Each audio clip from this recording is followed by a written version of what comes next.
In this video, we will be going over the process of re-enabling a HA cluster after a TrueNAS update.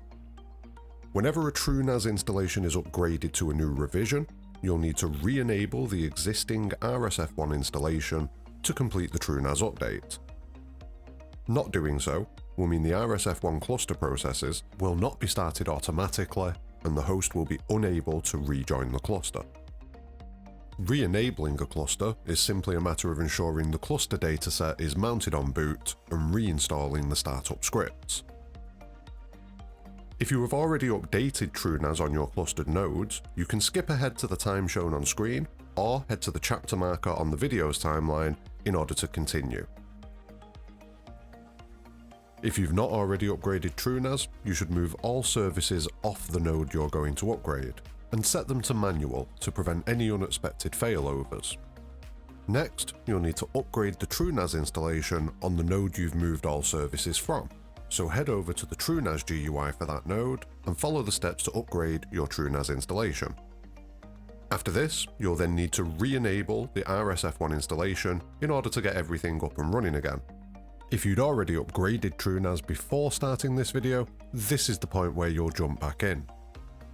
First, start a command shell by heading to System and then selecting Shell in the TrueNAS GUI. Make sure you are logged in with root privileges and not admin. Next, you'll need to run the RSF-1 installation and upgrade tool downloaded during the initial setup process.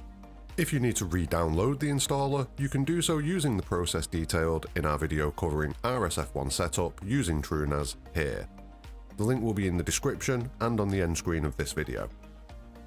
Once the RSF-1 installer is running, select option 2 in order to restore the RSF-1 directory from /opt/HAC.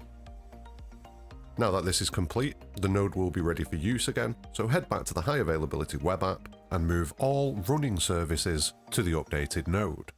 Then repeat the previous steps for the second node, and that will complete the process of upgrading your TrueNAS installation and restoring the RSF-1 service on each node.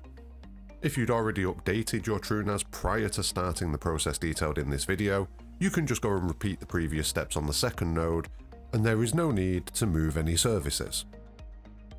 For any further information on this process, you can visit the High-Availability documentation hub here, and to check out more tutorials, please head to the High-Availability YouTube channel and subscribe for future content. Thanks for watching.